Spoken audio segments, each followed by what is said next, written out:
Almost ఒక 1 year back ఏదో tweets పెట్టాను అనే ఎలిగేషన్. ఆ ట్వీట్స్ ఎవరో మనోభావాలు దెబ్బతిన్నాయి.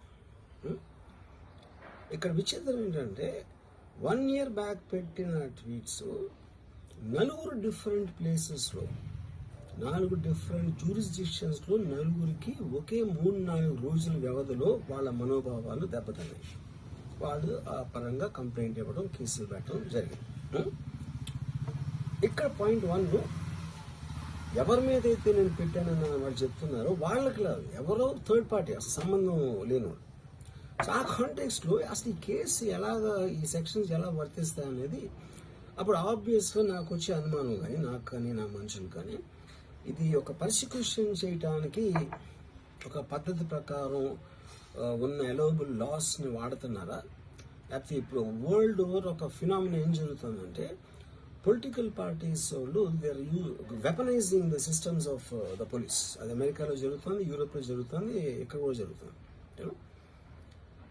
అప్పుడు నేను ఏ ఒక్క వ్యక్తిని, ఒక పోలీస్ ఆఫీసర్ని కానీ, ఒక పొలిటికల్ పర్సన్ కానీ నేను బ్లేమ్ చేయట్లా. I think it happens in certain ఒక ఏమంటారు దాన్ని, ఒక వే. అది అందరూ కూడా ఎంతో కొంత అది చేయటానికి టెంప్టేషన్ ఉండొచ్చు. But eventually there is the law of the land which will take the final call. So అది that I completely agree, believe in that and abide by that as a citizen.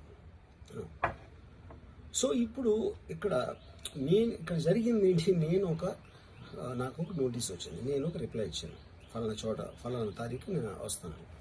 అప్పటికి నాకు జరుగుతున్న పని ఒక ongoing schedule ఉంది కాబట్టి, నాకు film work ఉంది కాబట్టి అవ్వలేదు. అండ్ ఇట్ ఈస్ వేరే ప్రొడ్యూసర్ చేస్తాను, ఆ ప్రొడ్యూసర్కి నష్టం వస్తుంది కాబట్టి నేను మళ్ళీ టైం అడిగాను. ఇదేంటి కేసు, ఇదేం అర్జెంట్ కేసు అంటే 1 year తర్వాత ట్వీట్ చూసిన అతనికి 1 weekలో అన్నీ అయిపోవాలనేది ఏమన్నా మీనింగ్ ఉంటుంది అసలు దానికి? So which basically means it is being done for purposes other than the urgency of the case.